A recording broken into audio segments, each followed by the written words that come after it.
kasus dugaan keracunan makanan sate dan gulai kambing tidak hanya menimpa 46 warga desa Bondrang, Kecamatan Sawo, Ponorogo. Puluhan santri pondok pesantren di desa Belang, Kecamatan Bungkal juga mengalami gejala serupa dan harus mendapatkan perawatan medis. Puluhan santri pondok pesantren Al-Madinah Desa Belang, Kecamatan Bangkal, Ponorogo dirawat di Rumah Sakit Aisyah Ponorogo. Para santri mengalami mual dan diare setelah menyantap menu sate dan gulai kambing yang disediakan salah satu catering di Ponorogo. Sebanyak 21 santri dan pengurus Ponpes Al-Madinah dilarang ke rumah sakit. Menurut pengurus Ponpes, Abu Bakar Fahrudin, makanan dihidangkan untuk buka puasa bersama para santri. Ya menjelang maghrib dan kan namanya buka kan maghrib baru dimakan.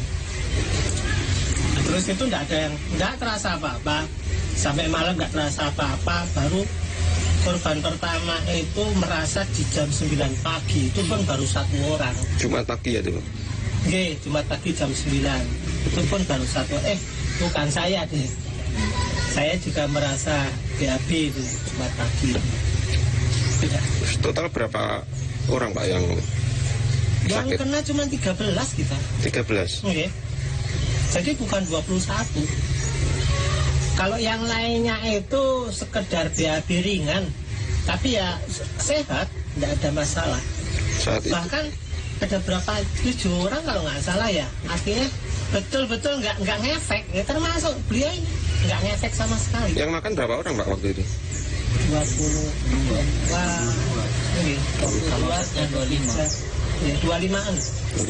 Saat ini kondisinya seperti apa Pak? Sehat semuanya sudah. Sehat semua. Kapolres Ponorogo AKBP Andin Wisnu Sudibyo mengatakan pihaknya sudah memeriksa 40 saksi, termasuk korban, pihak Ponpes, dan pengelola catering yang memasok makanan.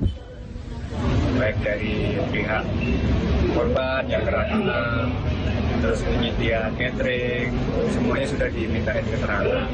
Untuk sampel makanan sendiri pun sudah kita ambil, sudah kita teskan ke lab, kita tinggal nunggu hasilnya. Kira-kira apa yang menyebabkan keracunan tersebut.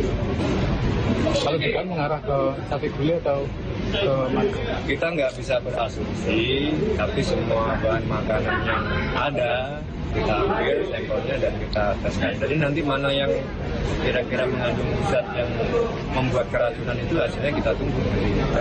Berapa saksi yang sudah dari catering, dari semua korban kita mintain. Yang berkaitan dengan peristiwa itu kita mintain keterangan. Kasus dugaan keracunan makanan sebelumnya juga terjadi di Desa Bondrang, Kecamatan Sawo, yang mengakibatkan 46 warga keracunan dan 1 orang meninggal dunia. Penyelidikan masih terus berlanjut untuk menentukan penyebab pasti keracunan massal ini.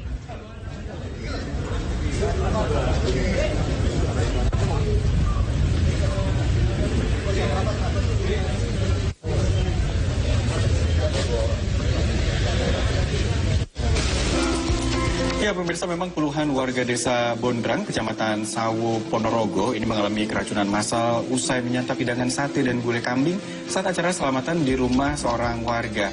Akibat peristiwa ini ada 1 orang meninggal dan puluhan warga lainnya harus mendapatkan perawatan medis. Beginilah suasana rumah miskun warga desa Brondang, Sawo, Ponorogo. Puluhan warga berduka atas meninggalnya pria 60 tahun itu yang diduga keracunan usai menyantap hidangan di acara zikir Fida pada Kamis 30 Januari lalu. Dugaan keracunan bermula setelah para tamu menyantap hidangan sate dan gulai kambing. Awalnya mereka tidak merasakan gejala apapun, namun keesokan harinya beberapa warga mulai mengalami diare dan muntah-muntah. Polisi langsung melakukan penyelidikan dan pengujian sampel makanan untuk mengetahui penyebab pasti keracunan massal.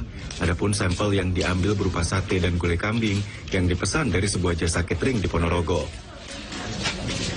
Terus sate gulai itu hajat.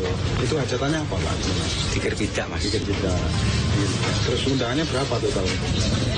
Kurang lebih 90. 90. Terus ini ada dibuka karena keracunan itu apa? Kemungkinan karena apa nih? Ya kan sudah hasilnya kan sudah ketahuan. Ya tadi mungkin kalau berapa mboten ngerti kan. Itu pesen atau gimana Pak? Pesen atau masak sendiri atau? Oh, pesen. Di catering. Itu Bapak pesennya berapa porsi Pak? Atau pesen beli nih wedus gitu? Ya kambingnya itu baru, Mas. Saya juga orang Bojrang sini dan udah ngantar ke sana. Gitu. Oh, jadi diulang di sana gitu, Pak? Iya, di tempatnya semuanya itu ke sana. Kasat Reskrim Polres Ponorogo AKP Rudi Hidayanto mengklaim penyelidikan terus dilakukan termasuk minta keterangan sejumlah saksi dan korban. Total ada 46 warga yang diduga keracunan dengan 1 korban meninggal. Bukan keracunan, korban berapa dan meninggal berapa? Iya, jadi ini masih dalam proses penelitian. Apakah betul-betul keracunan karena makanan yang dipesan atau yang lain. Karena untuk menentukan apakah yang bersangkutan keracunan terhadap makanan yang dikonsumsi itu, kita perlu hasil lab. Kalau memang hasil lab itu menjelaskan di dalam makanan ini racun, sehingga sudah bisa dipastikan bahwa makanan yang telah dipesan oleh pemilik rumah ini. Nah, sampai saat ini informasi yang didapatkan oleh petugas ada 46 orang yang menderita sakit dan ada 1 orang yang meninggal dunia. Dan ini kita perlu koordinasi dengan keluarga korban. Kebetulan ini sudah dimakamkan dan kita mengetahui informasi ini setelah dimakamkan. Apakah perkara ini harus kita lakukan bakar mayat dan lain sebagainya, nanti tergantung hasil penyelidikan.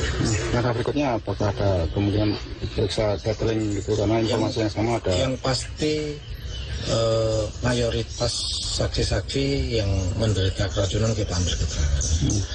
Kemudian dari pemilik catering juga kita ambil keterangan, termasuk dari pihak puskesmas ataupun dari pihak lab yang melakukan penelitian untuk menjelaskan hasil daripada penelitian. Polisi telah meminta keterangan dari pemilik acara, pemilik catering, serta pihak puskesmas yang melakukan pengujian di laboratorium. Hasil pengujian makanan masih ditunggu untuk mengetahui penyebab pasti keracunan massal tersebut.